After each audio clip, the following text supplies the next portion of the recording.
met by moonlight. Proud Titania. What? Jealous, Oberon? There is skip hence. I forsworn its bed and company. Tarry, rash wanton, and not I thy lord.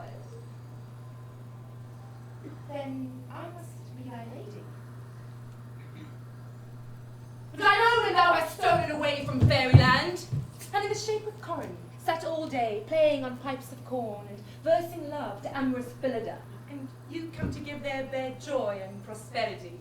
How canst thou thus shame Titania? Glance at my credit through the palliator, knowing I know thy love to be serious. Hoary-headed frosts born in the fresh love of the crimson rose. We are their parents and original. Do you women defend? It lies in you. Why should Titania cross her Oberon?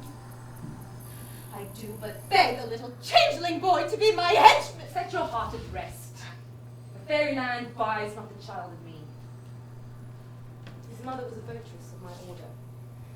How long within this wood intend you stay? Perchance till after Theseus' wedding day. If you patiently dance in our round and see our moonlight revels, go with us. If not, shun me and I will spare your haunts. Give me that boy and I will go with thee. Not for thy fairy kingdom. Fairies, away! We shall chide down right if I longer stay. Well, go thy way! Thou shalt not from this grove till I torment thee for this injury.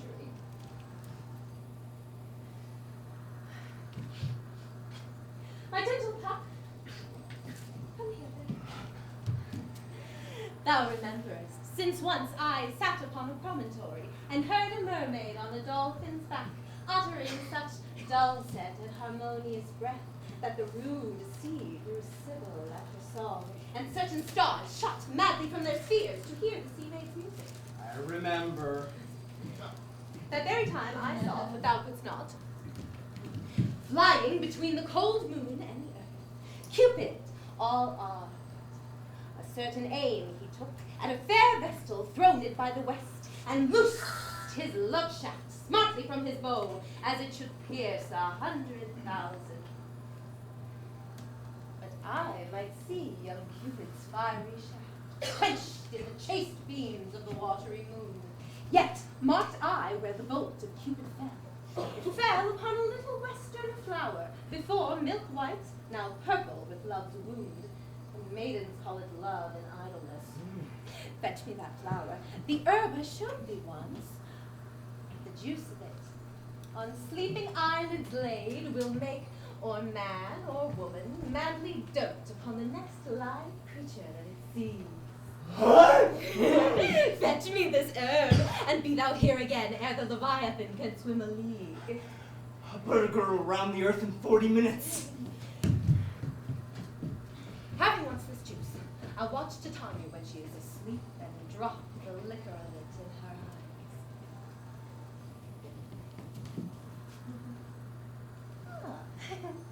The next thing then she, waking, looks upon, be it on lion, bear, or wolf, or bull, on meddling monkey, or on busy ape, she shall pursue it with the soul of love. And ere I take this charm from off her sight, as I can take it with another herb, I'll make her render up her page to me. Who comes here?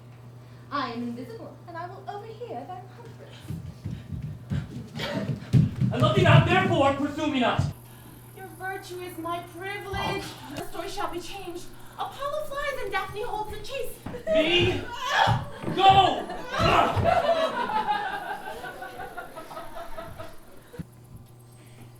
Fare thee well, nymph. Ere he do leave this grove, thou shalt fly him, and he shall seek thy love.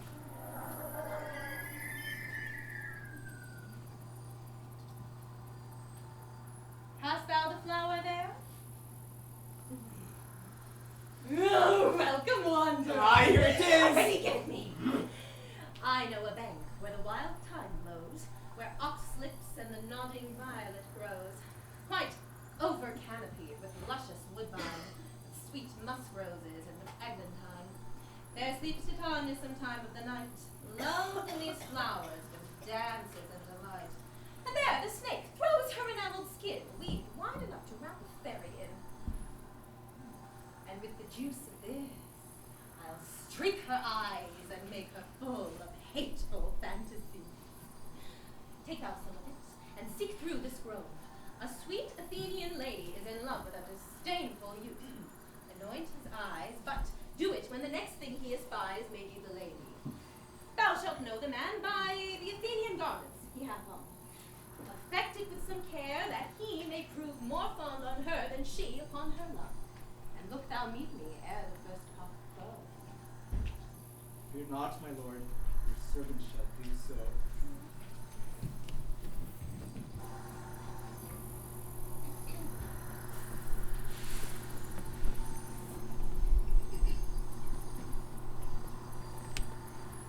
What thou seest, when thou dost wink, do it for thy true love. Take love and languish for his sake. Be it ounce or cat or bear, hard or boar with bristled hair. In thy eye that shall appear when thou wakest, it is thy tear. Wake when some vile thing is near. Advantage taken, ass's null, I fix it on his head. Anon his Thisbe must be answered, and forth my mimic comes. When they him spy, this wild beast that the creeping fowler eye, russet-padded chuffs, many in sort, rising and cawing at the guns' report, sever themselves and madly sweep the sky, so at his sight away his fellows fly, and at her stamp here o'er one falls. He murder cries and help from Athens calls. I led them on in this distracted fear, unless we pair mistranslated there. When in that moment, so it came to pass, Titania waited straightway loved an ass. This falls out better than I could devise. But hast thou yet latched the Athenian's eyes with the love juice as I did bid thee do? I took him sleeping, that is finished too, and the Athenian woman by his side, that when he waked of force, she must be eyed. Stand close.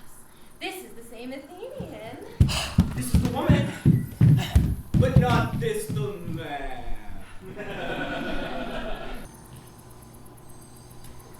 What hast thou done? Thou hast mistaken quite, and laid the love juice on some true love sight. Of thy misprision must perforce ensue some true love turned, and not a false turned true.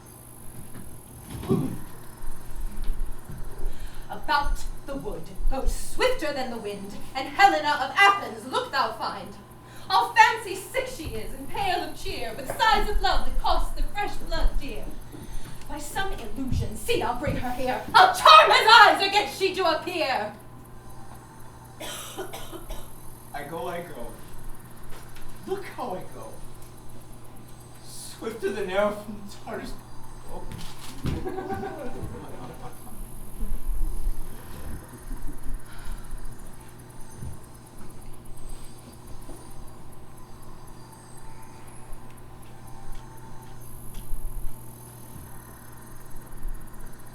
Flower of this purple dye, hit with Cupid's archery, sink in apple of his eye. When his love he doth espy, let her shine as gloriously as the Venus of the sky. When thou wakest, if she be by, beg of her for remedy. Captain of her fairy band, Helena is here at hand, and the youth mistook by me pleading for a lover's fee. Shall we their fond pageant see? Lord, what fools these mortals be! Stand aside. The noise they make will cause Demetrius to awake. Then will two at once woo one? Thou must needs be sport alone? And those things do best please me that befall preposterously. I am amazed. I know not what to say.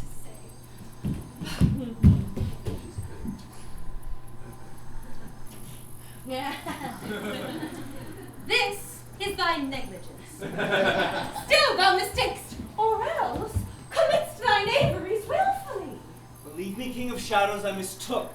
As this their jangling I esteem a sport. thou seest these lovers seek a place to fight. Hie therefore, Robin, overcast the night. The starry welkin cover thou anon with drooping fog as black as Acheron, and lead these testy rivals so astray as one come not within another's way. Like to Lysander, sometime frame thy tongue, then stir Demetrius up with bitter wrong, and sometime rail thou like Demetrius, and from each other look thou lead them thus, till o'er their brows death counterfeiting sleep, with leaden legs and batty wings to creep. Then crush this herb into Lysander's eye, whose liquor hath this virtuous property, to take from thence all error with his might, and make his eyeballs roll with wonted sight. When they next wake, all this derision shall seem a dream and fruitless vision, and back to Athens shall the lovers wend, with league whose date till death shall never end.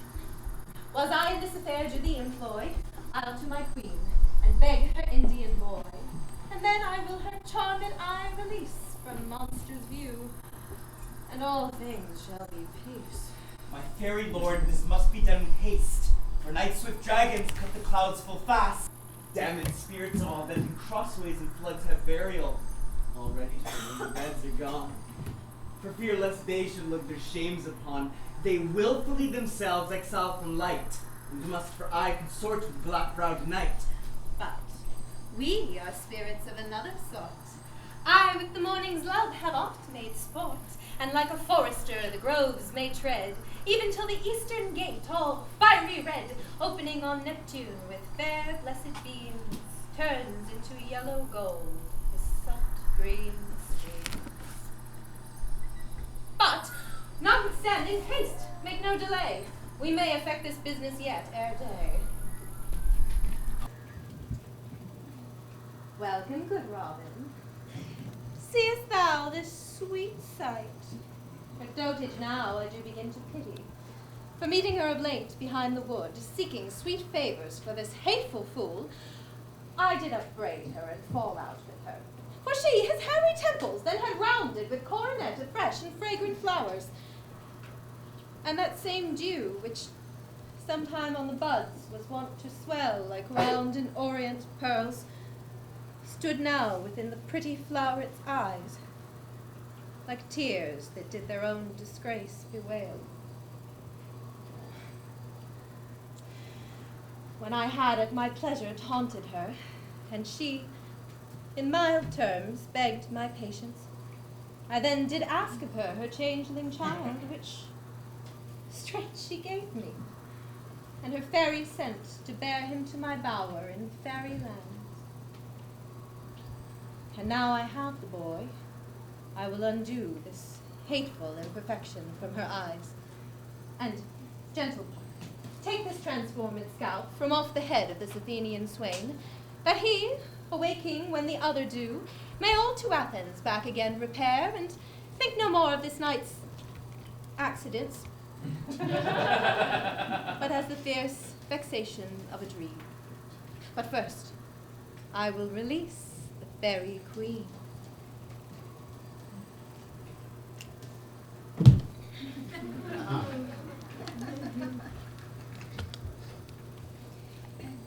Be as thou wast wont to be.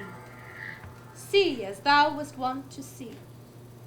Dian's bud, or Cupid's flower, hath such force and blessed power. Now, my Titania, wake you, my sweet queen. My Oberon? Oh, what visions have I seen? We thought it was an errand of an ass!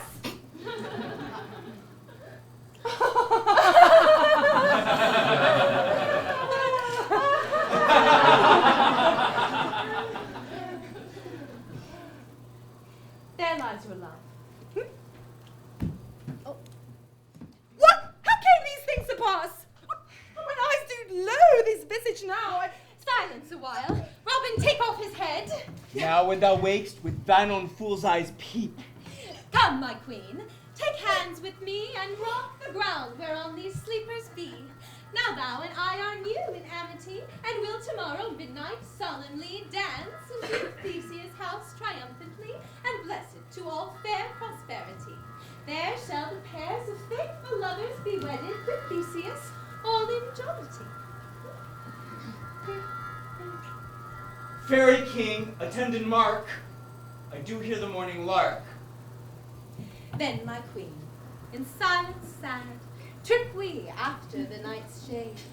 We the globe can compass soon, swifter than the wandering moon. Come, my lord, and in our flight, tell me how it came this night that I, sleeping here, was found with these mortals on the ground.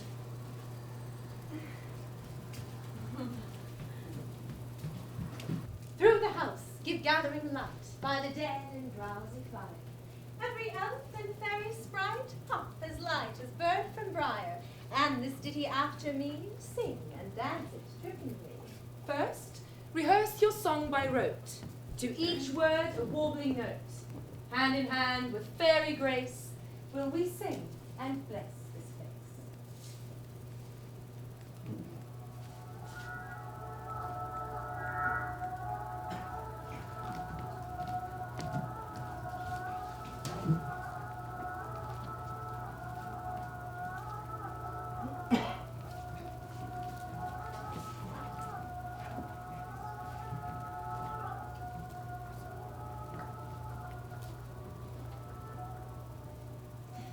Now until the break of day, through this house each fairy stray. To the best bride bed will we, which by us shall blessed be, and the issue there create ever shall be fortunate. So shall all the couples three ever true in loving be, and the blots of nature's hand shall not in their issue stand. Never mole, hairlip, nor scar, nor mark prodigious, such as are despised in nativity, shall upon their children be. With this field do consecrate, every fairy take his gate, and each several chamber bless through this palace with sweet peace. And the owner of it blessed ever shall in safety rest. Trip away, make no stay, meet me all by break of day.